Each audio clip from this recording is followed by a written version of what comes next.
to get Mr. Ishtiaq into the discussion as well. Mr. Ishtiaq, Delhi says that the protesters actually are separatists and militants. Locals say this is a spontaneous reaction to abuse by security forces, economic stagnation is what they're saying, and political deadlock as well. What do you think? You see, let me place this issue in perspective. For the past 62 years, Kashmir is one of the regional conflicts in South Asia. For the past over 20 years, it has been a little bit violent in recent years, but a major violent era was throughout the 1990s. Now we need to ask ourselves, because in the last 3 years, for 3 different reasons, and interestingly in the month of June each year, although we have not seen that scale of violence which was there in the 1990s, but each time some instance of Indian repression takes place in this disputed region of Kashmir, and then there is a wave of public protests. In 2008 it was land grabbing for some sort of a Hindu shrine.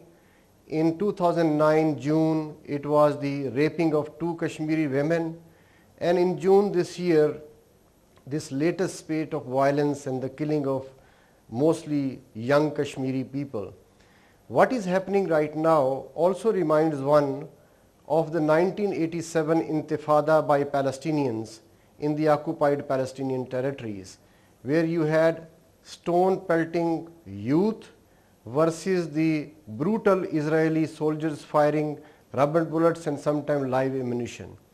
And you simply cannot, just to answer your question, I think it is wrong to portray it some kind of violent upsurge, backed by the extremists and the terrorist groups. I think situation in Kashmir is altogether different right now.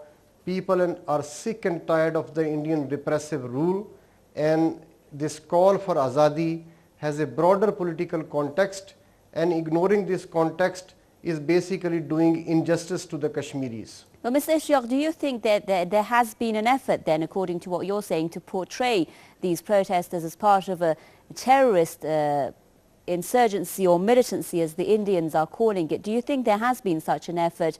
And if you think so, who would benefit from this effort? You see, obviously in the past 15-20 years, the successive Indian regimes and the ruling elites have created some kind of a public opinion across India, portraying every act of freedom as some part of a terrorist movement. And I think this is an old discourse. The ground realities in South Asia broadly have changed, in which Pakistan and other countries and common people have become a victim of terrorism. And I think what is going on in Kashmir, and I have given you 3 instances in the last 3 years, interestingly in the same months, is basically this long repression in a conflicted region, expressing itself in some kind of public protests. They are not violent at all. If there is violence, it is being committed by the state forces of India.